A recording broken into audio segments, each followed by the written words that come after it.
Hey guys, welcome to 4.5 integration using U substitution. In this lesson, I'm going to teach you guys how to integrate using a new technique called U sub. And before we do that, I'm going to go ahead and let's do a quick review on chain rule.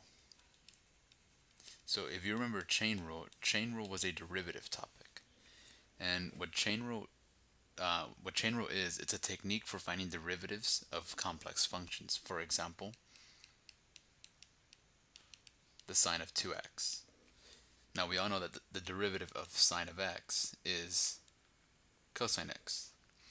But the derivative of sine 2x is not just a cosine 2x. In chain rule, we take the derivative of the outside function, which is cosine, and we keep the argument of the function, and then we take the derivative of the argument and we multiply it to the outside, so that the derivative of sine 2x is really 2 cosine 2x. That is a chain rule. It's a technique for differentiating functions that are not so simple.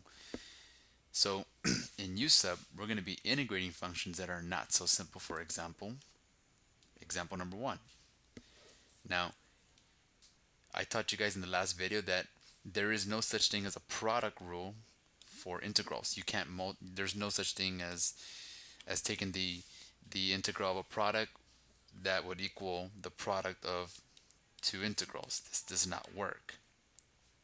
So you don't want to do this, where you take the integral of two things and then multiply them at the end. So how do we deal with this?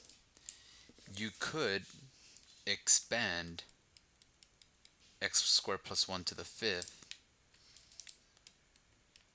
5 times, and then multiply times 2x, and then integrate each term individually. Now, but that becomes tedious. So what I'm going to show you guys is the U substitution technique.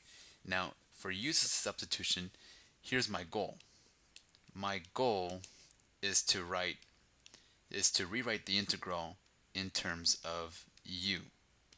So right now we have a function in terms of x. I want to rewrite this in terms of U. That's my goal. And then I can integrate this, because you're going to see that when we integrate in terms of U, it's going to be a lot more easier.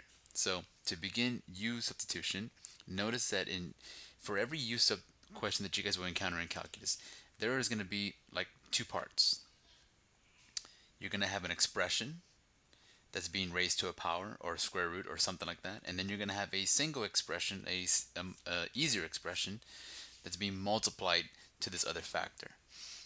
Let U be the expression that has 1 degree higher than the expression that's being multiplied. So for example, this is an x squared. This is the x to the first. I'm going to let U equal x squared plus 1. Most of the time, this will always work.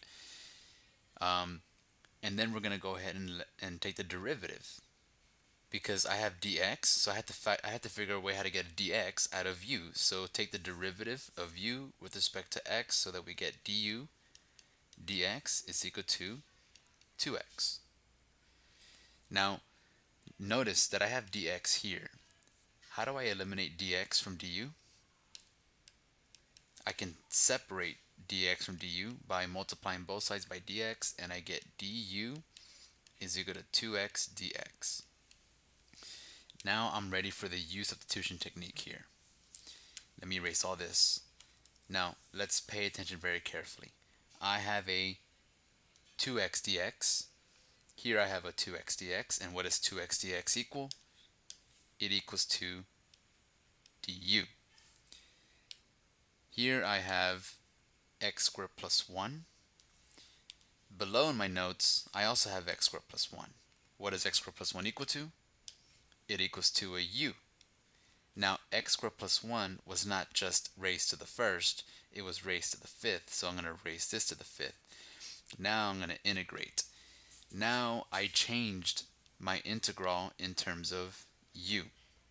Everything in terms of u. So that it's much easier to integrate a u to the fifth. U to the fifth is just u to the 6 over 6 plus c, and all I have to do is replace u back in here, and it's x squared plus 1 to the 6 over 6 plus c. This is my final answer. Now, how do you check to make sure that you guys did it correctly? I taught you guys that if you want to find out if you took the integral correctly, you take the derivative, because the derivative and the integral are both opposite operations. It's like saying plus and minus. So let's go ahead and take the derivative of x squared plus 1 to the 6 over 6 plus c. Now you have to remember your chain rule to do this. So you're going to move the 6 down. 6x squared plus 1 to the 5th now, and then you're going to take the inside and multiply to the outside. So the derivative of the inside is just 2x all over 6. What's the derivative of a plus c? Plus 0. Notice 6's cancel, and what are you left with? X squared plus 1 to the 5th times 2x. And this is my original integral problem, as you can see. So there is the u sub process. Let me go ahead and show you guys another example.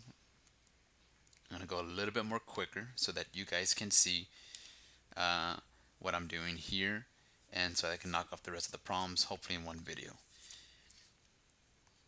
So what was the trick? The trick was to choose the expression that has at least one more degree higher than the other expression. So let's go ahead and let u equal 2x cubed plus 5. Now before I proceed, what do we want? We want to integrate everything in terms of u. So I have to convert all of this to a u function. Take the derivative with respect to x. Du dx is equal to 6x squared. And then separate dx from du. Du is equal to 6x squared dx. So let's go ahead and see what we have. Always analyze what you have from your original problem. So x squared dx.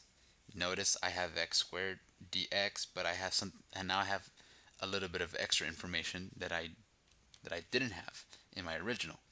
I have a 6, but in my original problem I have a x squared dx. So let me go ahead and divide the 6 to both sides so that I get 1/6 du is equal to x squared dx.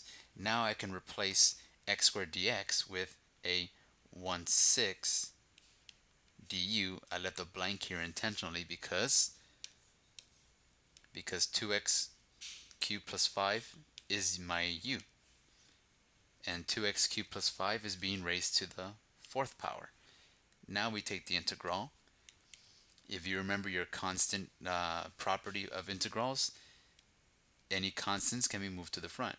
1/6 integral of u to the 4th du. Now I can integrate a simple u to the 4th, 1/6 u to the 5th over 5 plus c. U to the 5th over 30 plus c. And then finally replacing u, 2x to the 3rd plus 5 to the 5th over 30 plus c. Let's do a quick check just to convince you guys. 2x cubed plus 5 to the 5th over 30 plus c. The derivative in blue, drop the 5. 2x to the 3rd plus 5 to the 4th, and then taking the derivative of the inside and multiply it to the outside, which is going to be 6x squared all over 30, and the derivative of plus c is just plus 0. Now notice 5 and 6 is 30. I can cancel those out, and I have 2x cubed plus 5 to the 4th times x squared, which is my original problem. Next problem. Now we have a square root problem. No different. It's not going to change. The rules for u sub will not change in this problem. So let me clear some space up here.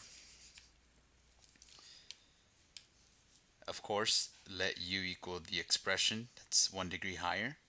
That works about 99% of the time. So x squared plus 3, and then to find dx, you have to differentiate with respect to x. So it's going to be 2x. And then you get du is equal to 2x dx. And notice I don't have a 2x dx in my original problem. So I can divide both sides by 2. So I really get 2 du is equal to x dx. Later on, once you get more experienced in this, you're going to be able to do this in one step, usually, from u all the way to 2 du equals dx dx. So let's replace x dx with 2 du. So it's going to be 2 integral, it's a constant, so I'm going to leave it on the outside, 2 integral du, and then whatever my u is. U, and what is u being raised to? It's actually being square rooted, but we know that square root is u to the half.